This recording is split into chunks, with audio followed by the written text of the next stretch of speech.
welcome back to my YouTube channel, or welcome if you're new here.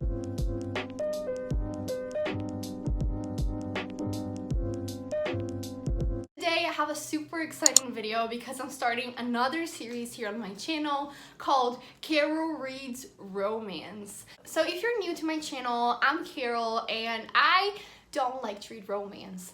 I mean, I haven't given romance a fair chance yet, but I just don't really like that genre, and I usually end up giving those books a lower rating. But I decided to start this series here to force me to read some more romances, because I still feel like there might be a genre of romance that I enjoy more than the others, and I want to find out which one it is. So every single episode of the series, I'm going to be reading a different trope of romance, and we'll just see which ones work for me and which ones don't.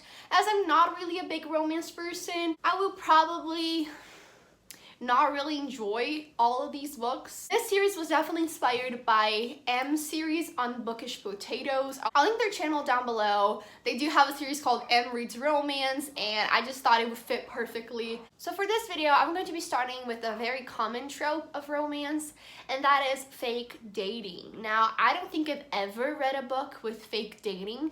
Maybe if you count To All the Boys I've Loved Before, but I read that like 3 years ago, so I don't even know if I like that or not. I'm trying my best to really enjoy these books, so I really want to pick out some good ones, and I decided to go with Take a Hint, Dani Brown. The series of the Brown sisters are very popular on BookTube, and I have read Get a Life, Chloe Brown. I didn't hate it, but I didn't love it, so I'm kind of interested to see how this one's going to go. From what I've heard of the synopsis, it follows Dani Brown, who is the sister of Chloe, and the security guard saves her from this fire, I believe, and someone records that moment where he's carrying her out of the building in his arms, and people start to fall in love with them because they think they're a couple, and they decide to pretend to date because it would help out this guy's charity with the publicity. So they start to fake date, and I think it goes from there. I could be totally wrong with this description, to be honest. I just remember because I saw Chandler read this book and she really enjoyed it, so I thought it would be great, and I got a great deal on it on my Kindle, so I was like, this is perfect for the first installment of the series. So I'm going to try my best to go very open-minded to these books. I really want to try my best to enjoy them, even if I'm not a romance reader. I don't want to butcher them. I just want to really try to enjoy my time reading it.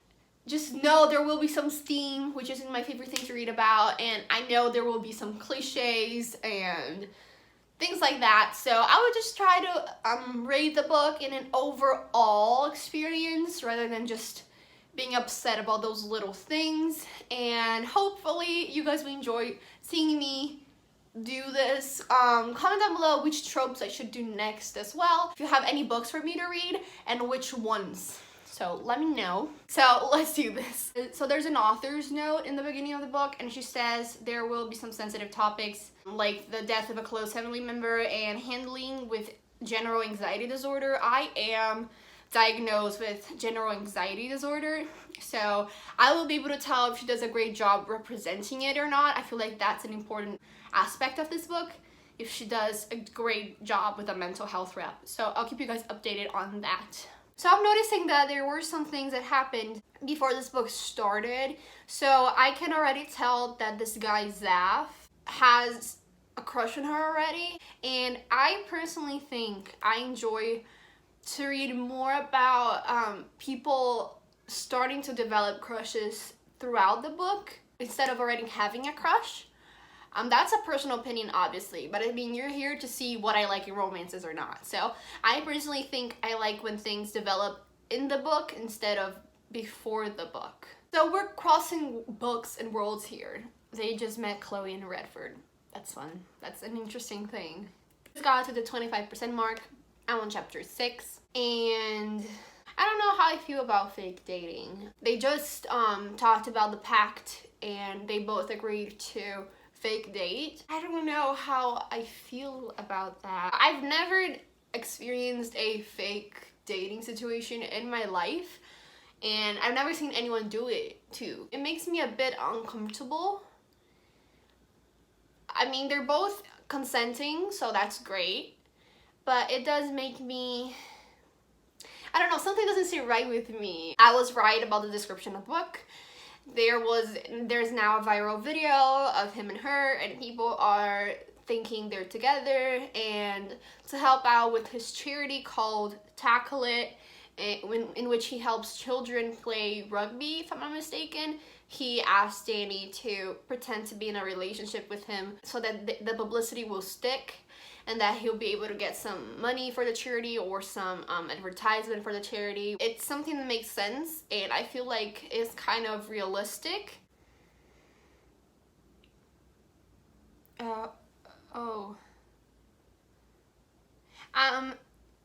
Okay, this was something that really bothered me in Get a Life Chloe Brown as well. These are about steam scenes. I prefer to read from the women's perspective rather than the guys. In Get a Life Chloe Brown, we had a lot of details about what was going on with his body function and his things. It doesn't interest me what he does on his time off. Like, here we're talking about doing things to pleasure himself, and I know it's something that everyone does and it's common. I just don't feel comfortable reading about that. Men scare me and what they do with their bodies to feel things is something I'm not interested in reading. So yeah, I just don't like that, and here he goes again and he's doing it, and I don't like to read about that. So that's something that I feel like is something to consider for my next romances, to pay attention to see if it's just this author's writing style, or she focuses on the man a lot, or if it's every romance. I hope not, but we'll see.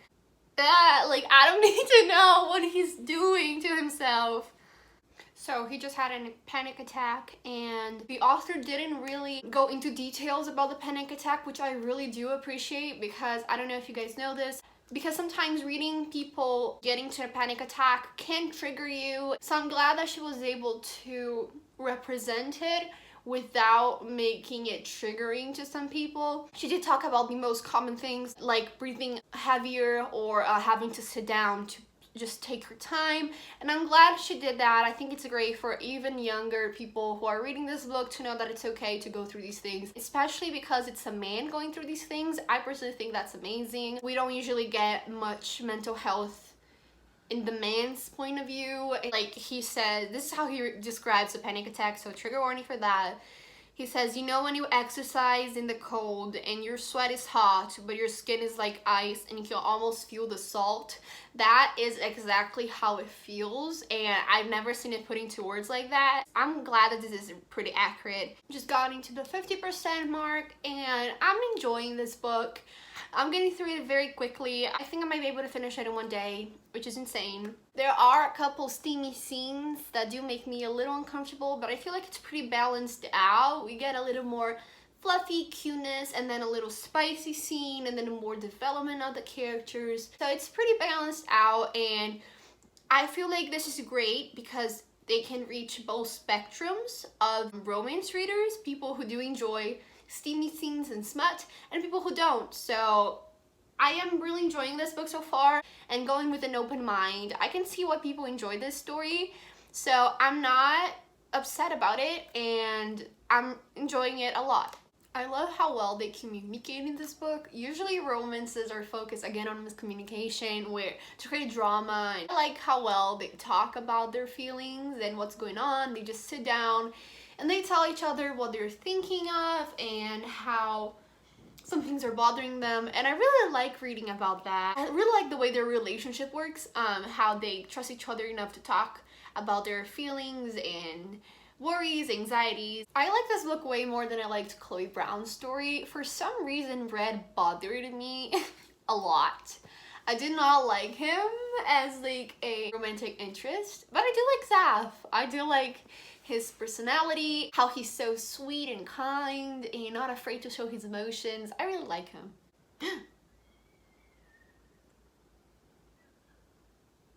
Oh no.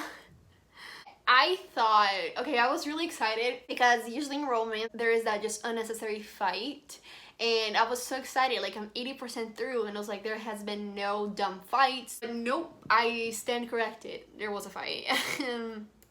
Spoilers.